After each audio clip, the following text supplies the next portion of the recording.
Bueno, entonces bienvenidos a todos a este taller psicoeducativo de hoy que se titula Duelo o depresión, ¿cuándo pedir ayuda? Yo soy Gabriela González, soy pasante de psicología en la Fundación Alzheimer Venezuela, capítulo Zulia. Entonces, eh, vamos a tener este taller. Si tienen preguntas, alguna duda o algún comentario, mientras se desarrolle el taller, saben que pueden hacer los comentarios por el chat y yo lo voy a ir leyendo. Y también cuando se dé paso a conversación, todos pueden también levantar la manito, pueden prender su micrófono y pueden ir participando para seguir con la fluidez del taller. Entonces, bueno, este tema es bastante importante porque muchas veces confundimos la palabra depresión con la tristeza pensamos que el duelo es igual a depresión. Pensamos que son sinónimos porque una lleva a la otra por una fuerza. Sin embargo, es importante que podamos aprender las diferencias y, y que muchas veces un duelo no tiene o no termina en un trastorno depresivo y así. Entonces son términos que en experiencia pueden estar ligados. Sin embargo, es importante que podamos hacer esas diferencias y es lo que vamos a aprender hoy. Y también cuando tenemos que pedir ayuda, que esta es como una de las partes más importantes, porque a veces no sabemos reconocer los síntomas que estamos teniendo y no hacemos algo al respecto. Entonces, primero vamos a empezar conversando sobre qué es el duelo, las fases del duelo, qué tipo de situaciones puede ocasionar un duelo y cuando un duelo se desarrolla en una patología.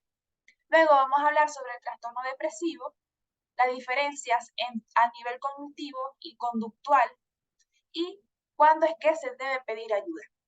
Entonces, para empezar, ¿qué es un duelo? El duelo, como vemos en la lámina, es un sentimiento subjetivo que aparece tras una pérdida significativa.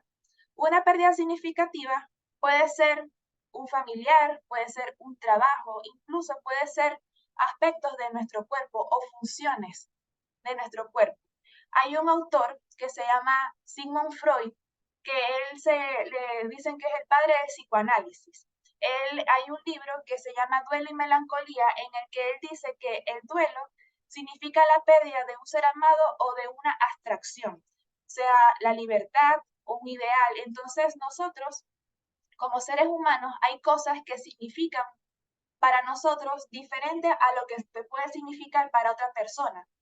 Es por eso que si yo tengo una pérdida significativa, puede que otra persona no lo vea como algo significativo para mí, porque todos tenemos esas abstracciones y esas significancias para cada cosa de nuestra vida. Entonces, perder no solamente un familiar, sino que perder un trabajo, perder una habilidad o parte de nuestra condición física también puede ser motivo de un duelo. Es por eso que se dice que también es algo subjetivo, porque aunque la pérdida o la muerte son experiencias universales, todos lo vivimos desde un punto de vista muy diferente. También es importante para entender el duelo la parte etimológica, o sea, de dónde proviene la palabra. Proviene de la palabra dolos, que es igual a dolor. Entonces también es importante que sepamos esto porque sabemos que en el duelo es un proceso que se vive con mucho dolor. Y también es importante que sepamos que un duelo o una pérdida o este hecho en general puede significar para todas las personas algo diferente, pero la cultura y la religión también hace que estas pérdidas tengan significados diferentes. Porque, por ejemplo, para la cultura japonesa, ellos con sus enseñanzas y en la cultura en general, ellos durante toda su vida se instruyen sobre este proceso y ellos pueden tener desde mucho tiempo antes una aceptación sobre esto y puede que ellos lo vean diferente a como a lo mejor se ve en la cultura occidental de, por ejemplo, un joven que ha crecido con la creencia de que dirige su propio destino. Entonces pueden tener perspectivas diferentes según las religiones y la cultura, lo que es una pérdida. Entonces, es algo que varía. es porque no todas las personas somos iguales. Entonces, según nuestras creencias, nuestra cultura, nuestro estilo de vida y también nuestra crianza, es que vamos a ver esto desde un punto de vista diferente. Entonces ahora vamos a ir con lo que son las fases del duelo. Hay una autora bastante importante que ella habla sobre esto, se llama Elizabeth Kolbert. Ella menciona o planteó que hay 5 etapas del duelo, pero también dice que estas fases han sido malinterpretadas porque tratan como de encasillar el sentimiento de una persona durante este proceso en estas 5 etapas. Entonces ella dice que el duelo no significa encasillar lo que yo siento en una teoría, sino que cada persona lo vive de manera diferente. Y estas 5 etapas son como un medio para que nosotros podamos comprender qué es lo que nosotros estamos sintiendo o qué es lo que nosotros podemos llegar a sentir en un proceso de duelo. Y también hay muchas personas que ni siquiera atraviesan las 5 etapas, sino que, sino que puede saltarse una o no es de una forma lineal, sino que cada persona lo lleva a su propio ritmo. Pero estas etapas son bastante importantes para que podamos comprender qué es lo que se espera en un proceso de duelo. Entonces, la primera es la negación. Entonces, como vemos, dice, es un estado de incredulidad ante la situación. Entonces, la persona no es que no sabe que ha tenido una pérdida, sino que es más bien como un estado de que no quiere reconocer qué es lo que ha sucedido. Y esto es bastante, en esta etapa es bastante común que las personas se queden paralizadas, y se puede escuchar verbalizaciones como decir, no puedo creer que la persona o que esta persona acaba de morir, o no puedo creer que esto haya pasado. Pero aunque lo veamos como algo como negativo en general, la negación, como lo dice su palabra, a su vez es un mecanismo de defensa para nuestra psique, para nuestra mente. Porque si imagínense que la negación, este mecanismo de defensa, es una forma de que nosotros podamos protegernos y así no entre de golpe todos esos sentimientos que están junto con lo que acaba de suceder. Entonces la negación, este estado de incredulidad y de no creer, valga la redundancia, de lo que acaba de suceder nos permite afrontar luego de una mejor forma lo que acaba de suceder. Entonces nos permite no pasar por ese momento abrumador emocionalmente de una vez, sino que es como una defensa. Luego vemos la ira. En la ira, este es el sentimiento más común que se puede manifestar luego de la negación. Entonces se manifiesta como enfado contra el ser querido o a veces es hacia nosotros mismos por no haber cuidado mejor de esa persona, en el caso de que nosotros hayamos estado a cargo de esa persona durante una enfermedad, o también por no haber visto que esa situación iba a suceder, o tal vez culparnos porque pudimos haber hecho algo mejor. Entonces, muchas veces estos sentimientos no tienen por qué ser lógicos o válidos, sino que es un sentimiento que aflora de manera natural ante la pérdida. Muchas veces estos sentimientos, este sentimiento de ira, de enfado, puede extenderse no solamente hacia nosotros o con el ser querido, sino que también se extiende a los familiares o amigos que no están relacionados con la pérdida. Incluso para las personas que son creyentes o están en alguna religión, pueden enfadarse con un ser superior, pueden enfadarse con Dios o con el ente superior en si tienen una creencia. Entonces, también la ira suele ser como una forma de tapar esa tristeza interna que estamos sintiendo y que aún no lo reconocemos. Luego viene la etapa de la negociación, que esta autora menciona que es un momento en el que nosotros nos criticamos y nos cuestionamos sobre las cosas que pudimos haber hecho de otra forma. Entonces, esta es como las etapas de los ojalá. Ojalá esto no hubiese sucedido, ojalá yo hubiese hecho esto de otra forma, ojalá lo hubiese cuidado mejor. Entonces, en esta etapa, cuando atravesamos esta etapa, la mente modifica los acontecimientos pasados y explora todo lo que se podría haber hecho y no se hizo. Luego viene la etapa de la depresión, que tras la negociación, la atención se dirige al presente y la sensación de vacío es mucho más profundo.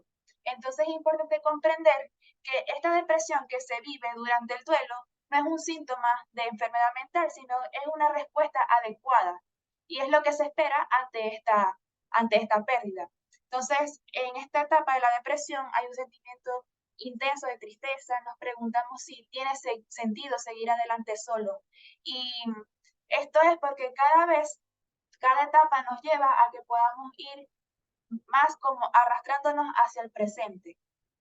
Es por eso que luego de la depresión y de este sentimiento profundo de tristeza que sentimos ante la pérdida, viene la aceptación, que la autora Colbert, ella dice que no es que la persona con la aceptación es que ya está de acuerdo con lo que pasó y que ya está contenta, sino que solamente se acepta la realidad y se aprende a vivir con eso. Entonces, muchas veces las personas dicen, no, ya cuando aceptan la pérdida, ya las personas están felices. Y no significa eso, sino que a lo mejor pueden que haya días más buenos que malos. Y todo esto es un proceso, que puede ser un proceso bastante largo. Llegar a la aceptación también incluye que las personas empiecen a enfocarse en las relaciones interpersonales que a lo mejor habían dejado de lado por el sentimiento intenso de tristeza que no les permitía tener comunicación con sus amigos, con otros familiares, y también empieza en esta etapa a invertir más tiempo en sus amistades y con otras personas que le va a permitir tener un mejor cierre sobre esta situación. Entonces, no sé si tienen alguna pregunta o algún comentario sobre estas etapas del duelo, de estas fases, si se sienten identificados o han vivido algo parecido. Aquí Juan Carlos tiene la mano levantada. Te escuchamos. Bueno, esta etapa a mí me sucedió con mis padres, pues. Me acuerdo que cuando mi madre murió, mi padre, la parte esta que dices tú, depresión, ya cuando ya pasa esa negación, esa ira, esa negociación, esa depresión, a mí me duró un año. Yo trabajaba con mi carro y andaba por ahí y en cada rincón o cada esquina me pasaba, me acordaba pues, de ellos. Y era llorar y llorar, ¿no? Y después, claro, como un año, año y piquito, lo estimulé así más o menos, un año y 2 meses, un año y 3 meses. Y después llegué ya a la aceptación, que en verdad fue llegar a esa realidad, pues, y tomarlo como en otro nivel para, de las cosas buenas, recordando las mejores cosas de ahí para adelante. Gracias, Juan, por compartir su experiencia. Entonces, aquí vemos un ejemplo de que en este caso él fue por la pérdida de un ser querido, bueno, de dos seres queridos, de sus padres en este caso. Entonces, ahora eh, vamos a ver qué otras situaciones, aparte de esta que acabas de mencionar, pueden ser motivo o que pueden ocasionar un duelo, tanto en cuidadores como en adultos mayores. Vamos a enfocarlo desde esta perspectiva en este momento. Entonces, como vemos, la pérdida de un ser querido. Entonces, para los cuidadores, el duelo por la pérdida de la persona a quien cuidaba es un motivo para que ellos pasen por este proceso de duelo. También en los adultos mayores se puede ver el caso en el que como están en una etapa avanzada de su vida, entonces ellos ven morir a sus amigos, pueden llegar a ver morir a sus hijos o a cualquier otro familiar o amigo cercano o persona a quien conocía. Entonces también es motivo para que los adultos mayores vivan un proceso de duelo. Lo otro es cambios de roles.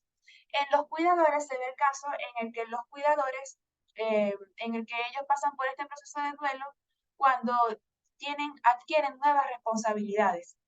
Probablemente antes estaban enfocados solamente en su trabajo y ahora tienen que enfocarse en las responsabilidades de la persona a quien cuidan. Entonces, un proceso que viven por este cambio de rol. Y en los adultos mayores se ve en el que cuando están en cierta edad pasan por la jubilación o pasan por cambios físicos y cognitivos que a su vez están acompañados muchas veces de la pérdida de la independencia. Entonces esto también es un cambio en los papeles que ellos desempeñaban y puede ser motivo para que ellos pasen por ese sentimiento de tristeza relacionado a esta pérdida que han vivido.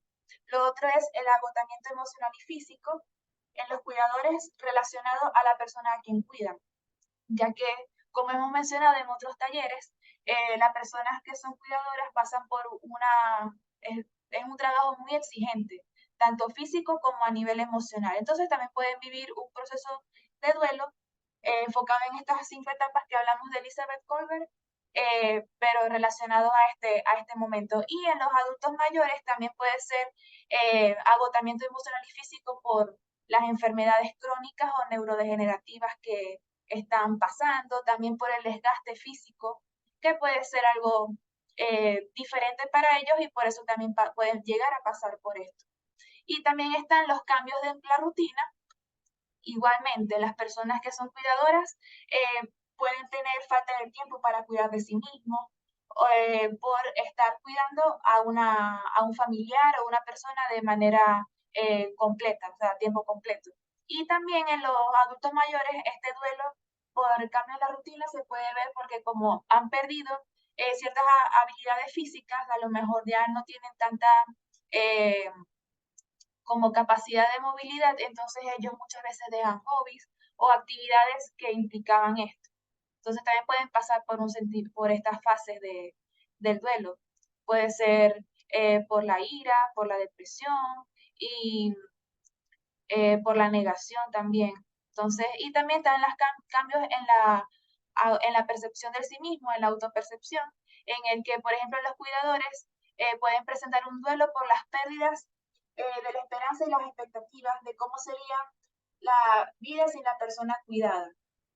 Y también en los adultos mayores pueden ver como tienen muchas pérdidas significativas, como puede verse el caso de que pierden la visión o pierden la movilidad en ocasiones, como hemos mencionado, que ahora después de caminar utilizan silla de ruedas, por ejemplo. Y todo esto es relacionado al envejecimiento, entonces pueden pasar por un proceso de duelo por este cambio en la percepción que tienen de sí mismos. Entonces, no sé si tienen alguna pregunta hasta aquí o para comentar algo. Si no, continuamos. Bueno, entonces, continuando, ahora vamos con cuando un duelo puede desarrollarse en una patología. Entonces vimos que en las 5 fases del duelo está la depresión, pero vamos a ver cuándo esto es que puede desarrollarse en una patología. Entonces, hay algo que se llama duelo patológico, que es cuando el duelo se prolonga ya a un tiempo que ya es un poco más de lo normal. Entonces también es conocido como un duelo prolongado o un duelo complicado. Entonces la persona pasa por estas características, que es cuando ya se puede llegar a desarrollar en una patología. Sin embargo, hay cosas que es importante aclarar, que es que no porque tengamos todas estas características ya automáticamente estamos como, o hemos desarrollado una patología. Es importante que todo esto sea evaluado por un profesional y no hacer autodiagnósticos. Pero sí es importante que tengamos eh, una, un grado de información sobre esto para que podamos reconocer cuándo hay que pedir ayuda. Entonces, cuando un duelo tiene una duración prolongada, una intensidad excesiva, interfiere en mi funcionamiento diario y no me adapto a mis rutinas diarias a lo que sucedió. Y cuando hay otros síntomas de salud mental adicionales como ansiedad, u otros trastornos mentales recurrentes o que estén relacionados a esto, entonces ya podríamos empezar a pensar que nuestro duelo se ha convertido en una patología. Sin embargo, vamos a ver más adelante cuáles son las diferencias entre el duelo y la depresión, porque no es lo mismo. Pero primero vamos a ver qué es la depresión para poder comprender todo esto que hemos conversado. Ahí debería decir depresión. ¿Qué es la depresión? Es uno de los tipos de alteración del estado de ánimo que consiste en que se disminuye con un grado variable la pérdida del interés por actividades que antes eran de nuestro agrado. También se altera, hay una alteración de la memoria, de la concentración y hay una dificultad para experimentar placer en actividades habituales. Entonces, también hay otra cantidad de síntomas a nivel psíquico que vamos a ver a continuación. Entonces, para que se considere un trastorno de depresión, los síntomas tienen que afectar de una manera clínicamente para que, o tiene que haber un cuadro clínico para que ya se considere que es un trastorno depresivo. Entonces, tiene que afectar aspectos como la parte social, laboral, académico, familiar. Y también causa un malestar muy, muy significativo para la persona. Entonces, vamos a ver algunos de los criterios según el Manual de Trastornos Mentales 5, la edición actualizada, del trastorno depresivo mayor. Entonces, para empezar con esto, primero tienen que estar los síntomas presentes durante 2 semanas, la mayor parte del día, casi todos los días. Y estos síntomas son el estado de ánimo deprimido, la mayor parte del día, disminución de placer en casi todas las actividades que lo habíamos mencionado, también la pérdida de peso significativa, sin hacer dieta, o también un aumento de peso, que es más o menos equivalente a un 5% de una disminución o un aumento en un mes.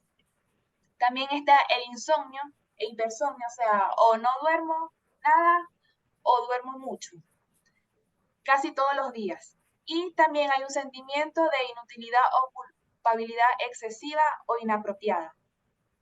Esto, estos son los criterios por los que hay que guiarse para poder hacer o pensar que hay un trastorno de depresión mayor.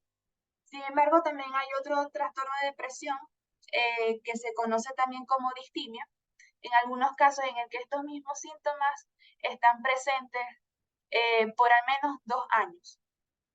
Entonces, algo que lo podemos escuchar y suena grave, suena algo que puede ser bastante incómodo para la persona que lo está viviendo.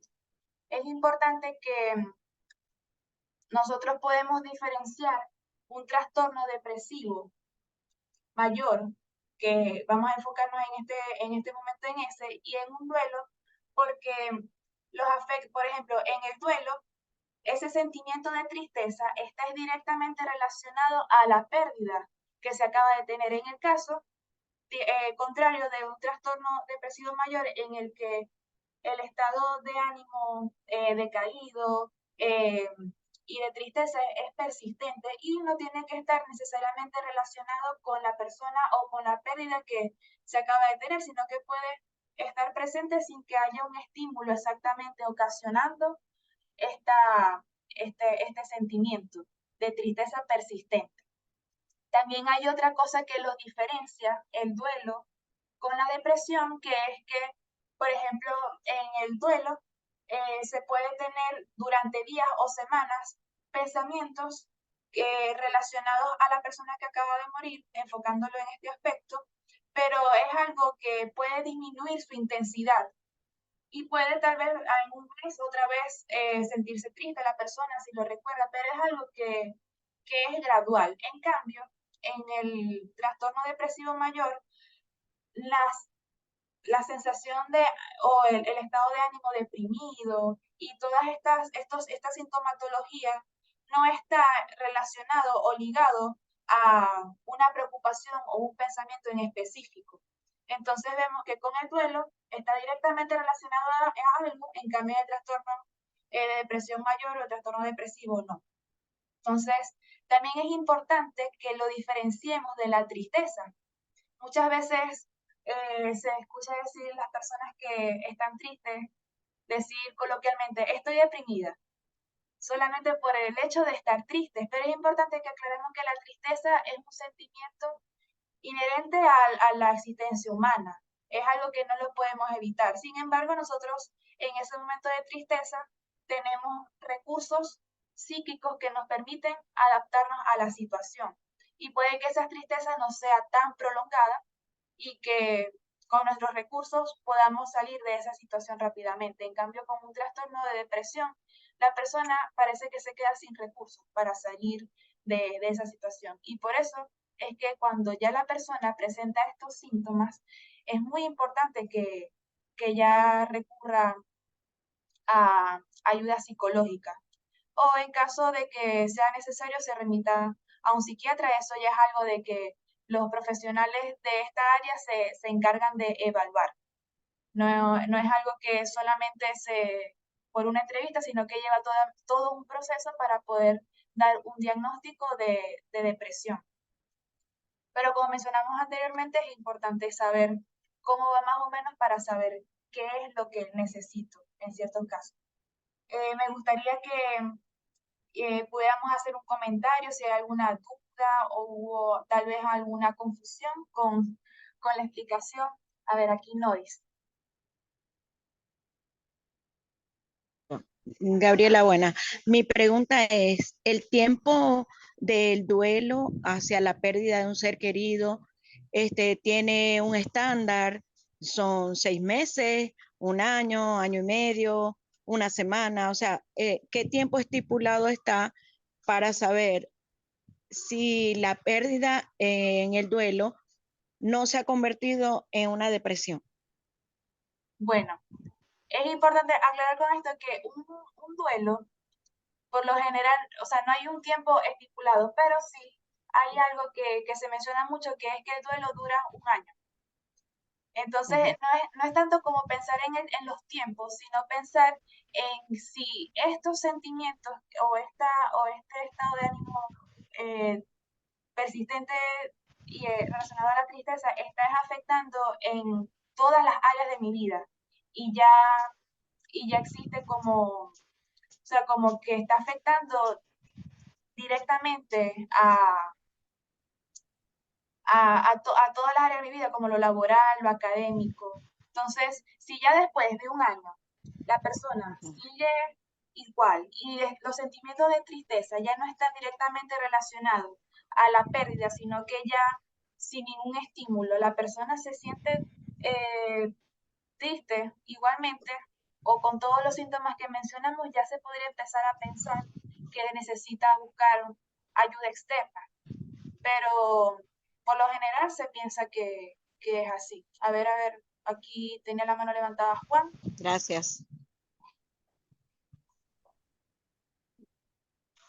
¿Aló? Ajá. Con la parte de que dices tú que los síntomas por lo menos son presentes en un año en cuanto a la depresión, ¿no? A mí me duró un año, como en el año 17 al 18 aproximadamente. Y la depresión, como dices tú, viene de un duelo, de un dolor, ¿no? O una pérdida de algo, ¿no? Entonces, ya en esos tiempos, Venezuela, y bueno, todavía, ¿no? Pero a mí me tocó en esos tiempos que perdí en cuanto a lo que es la capacidad de poder trabajar, no porque yo no quería, por la situación. Entonces no, era muy agudo en ese momento, ¿no? Para mí, en ese momento estaba muy agudo la situación económica laboral y me caí en depresión. Y es verdad, me duró un año y creí, inclusive hasta me quedaba hasta inmóvil, así pensando que por la situación y caí en eso y me duró un año.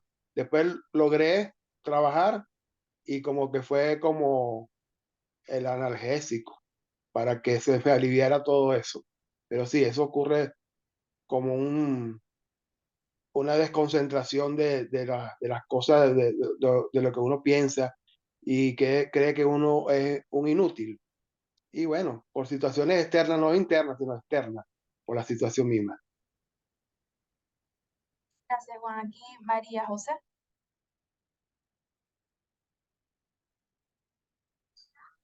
Buenas tardes, Gabriela. Alargando eso que tú comentaste y la pregunta de la primera señora, ciertamente el estándar, entre comillas, es un año de duelo. Un año es lo máximo que debería durar antes de comenzar a considerarse patológico. Sin embargo, previo al cumplimiento de ese año, ya la persona debe haber comenzado a presentar, a retomar esas actividades previas que componen lo que es su vida. Entonces, si previo a ese año, al cumplimiento de ese año, estamos hablando de 8 meses, 7 meses, encontramos que la persona está presentando una sintomatología asociada al duelo que igualmente le está interfiriendo en todas las áreas de desarrollo, igualmente ya en ese punto se puede comenzar a considerar patológico y hay que remitir inmediatamente con psicología y probablemente psiquiatría. Entonces, en ese sentido, cuando consideramos patológico también puede depender de qué tan grave sea la sintomatología que se está presentando en determinado tiempo. Es esperado que ya para los 3, 4 y 5 meses la gravedad esté comenzando a bajar. Para ya los 6, 7, 8 meses comenzar a retomar actividades. Gracias, María. Ok, Ah, muy bien, entonces retomemos con lo que es tu exposición. Feliz tarde. gracias, María. Aquí dice Ana Carolina, ¿existe algún tipo de preparación para sobrellevar el duelo? Bueno, personalmente considero que cuando uno tiene una pérdida inesperada, puede que la persona, aunque tenga todos los recursos para afrontarlo, igual es inevitable que pase por un proceso de duelo, pero sí es importante que la persona pueda, por ejemplo, informarse sobre lo que se espera, para que así esté un poco más preparada durante esa situación. Hay personas que a lo mejor no saben o nunca han tenido un tipo eh, de pérdida o algo que esté relacionado a esto y en verdad no saben, cuando se presenta puede llegar a ser sorpresivo, pero es importante o sea, que nos informemos sobre qué es lo que se espera para que así nos podamos preparar, así sea un poquito, eh, para, para poder sobrellevar esas situaciones. Aquí hay otros comentarios que dicen que el duelo no tiene fecha de vencimiento, dice Carmen. Mari dice, cuando un hijo sale del país también se puede considerar un duelo.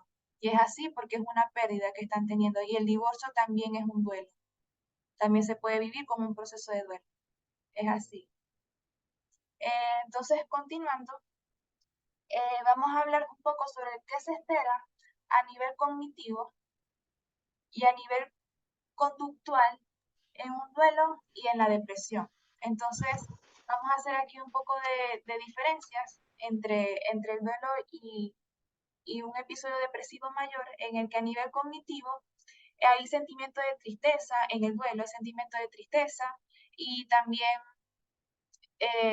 pensamientos, recuerdos frecuentes de la persona, también hay sentimientos ambivalentes entre amor hacia la persona y esos recuerdos agradables y también enojo hacia la persona que acaba de fallecer. Entonces, es importante que a nivel cognitivo todo está relacionado ante esta pérdida.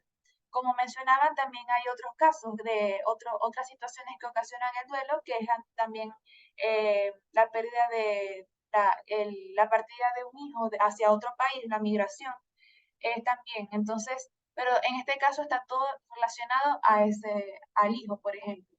Y así con el evento que ocasionó esto. En cambio, en el episodio depresivo mayor, los sentimientos de tristeza, el dolor intenso, hay pensamientos persistentes y es algo desproporcionado a la situación que se está viviendo.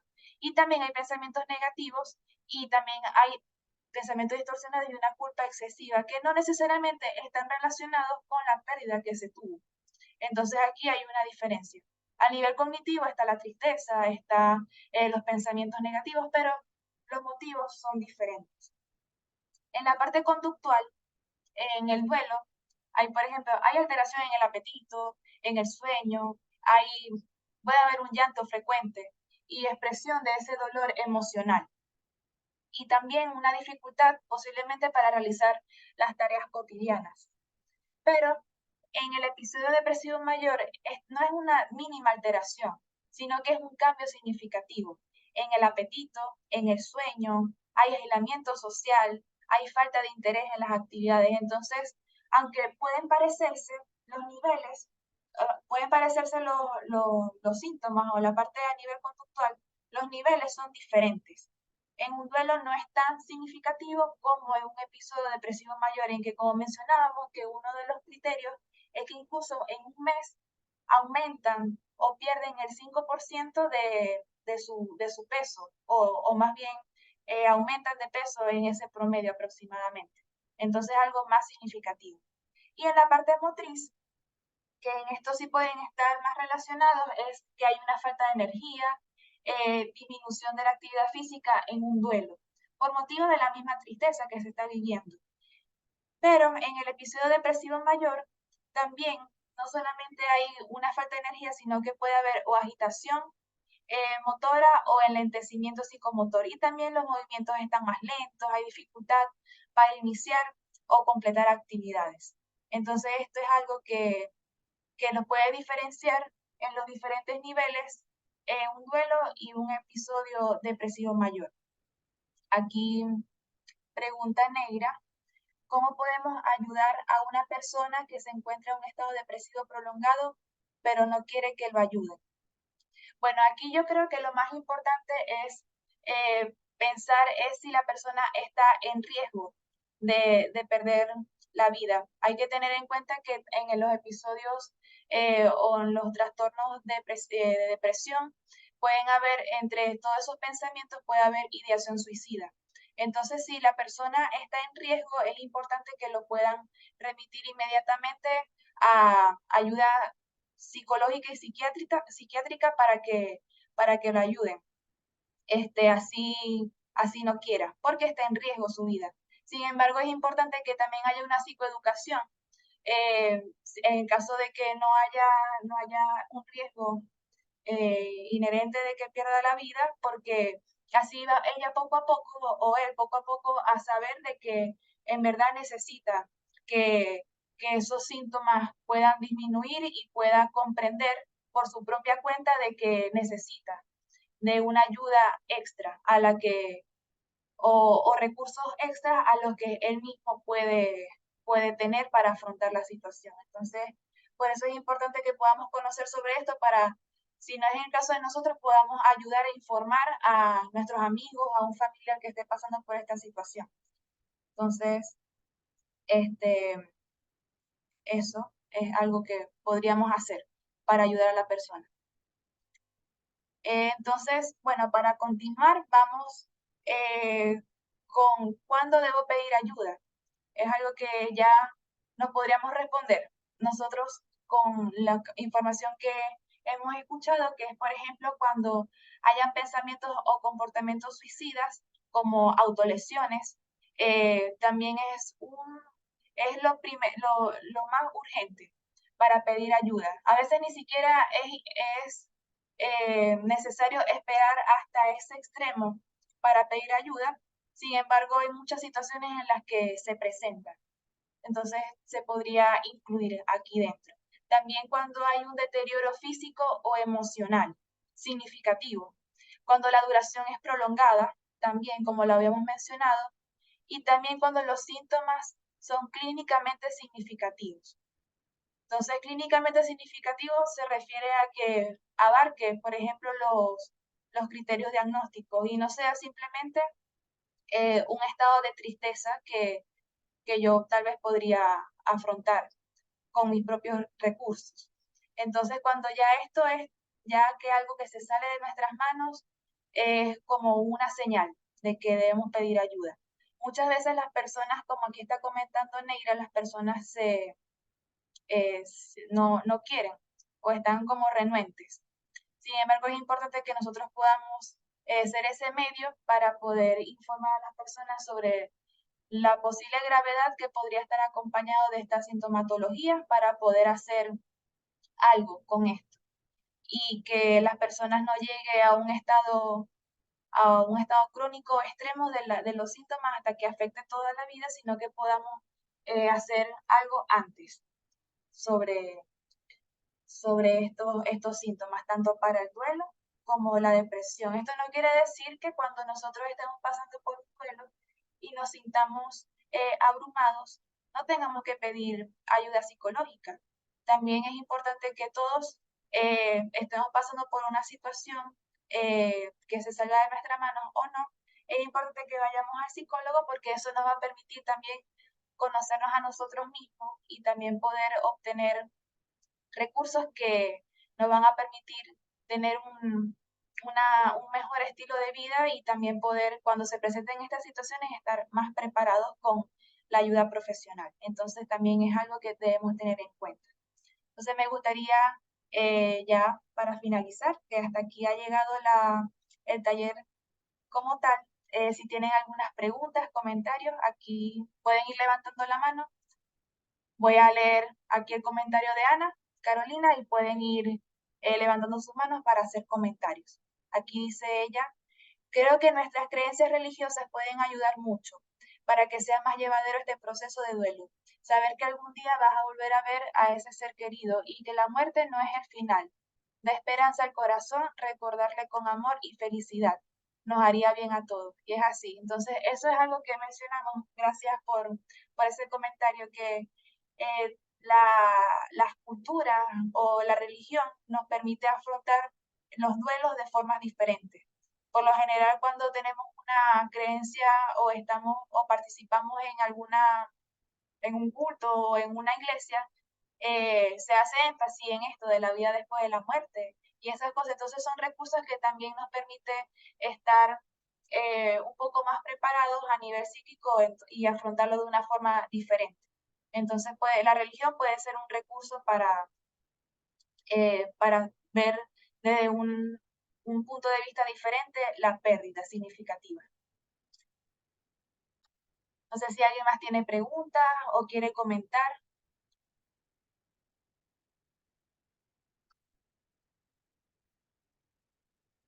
Bueno, entonces, para finalizar, vamos aquí a